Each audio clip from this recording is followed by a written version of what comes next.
One of the things Virat Kohli said at the end of the second ODI is that we are living in a social media era and that the panic button gets pressed very quickly. Well, after the defeat in the first ODI, which was a thumping defeat one might add, India bounced back very strongly in the second ODI at Rajkot with all departments clicking. Hello and welcome to Latestly. My name is Nishad, and now these two teams move to Bangalore for the series decider, which promises to be an exciting one in prospect. Looking at the way India played the second ODI, one can say that they learned from their mistakes from the Wankhede match.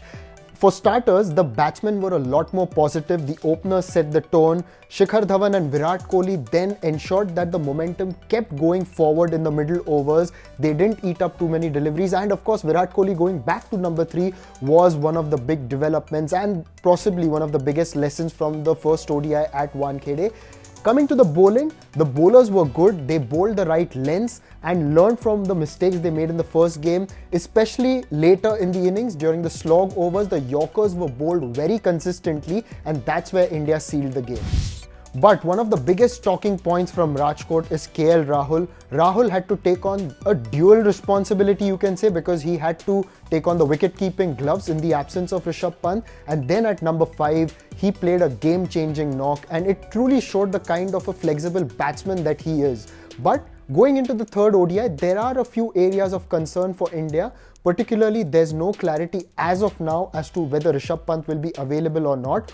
Although one can say that with Rahul there is enough cushion for India considering his performance at Rajkot.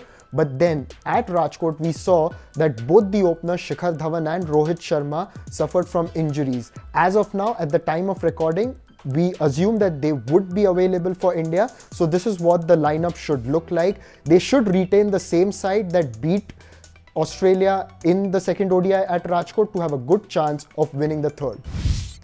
Also, one of the things India did right was that they got back Navdeep Saini into the attack, because with his extra kind of pace, that gives that extra zing to the bowling lineup, and one could see the impact that he had in the game, particularly during the slog overs. But now we move to Bangalore, a venue which both teams are very familiar with, considering the fact that they've played a lot of IPL cricket here.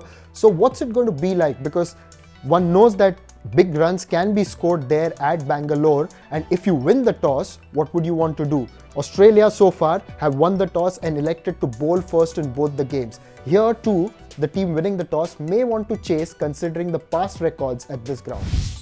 As we head into the series decider, Australia would say that they've got recent happy memories here at Bangalore, because the last time they were here in 2019, they beat India in a T20 international. And if we go further back, in 2017, they won an ODI as well at Bangalore.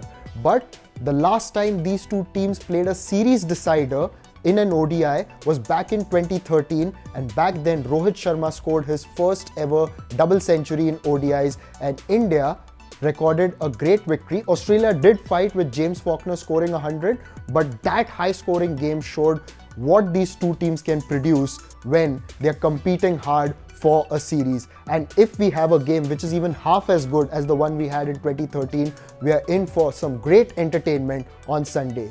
So stay tuned and log into latestly.com for a lot more news from the sports world.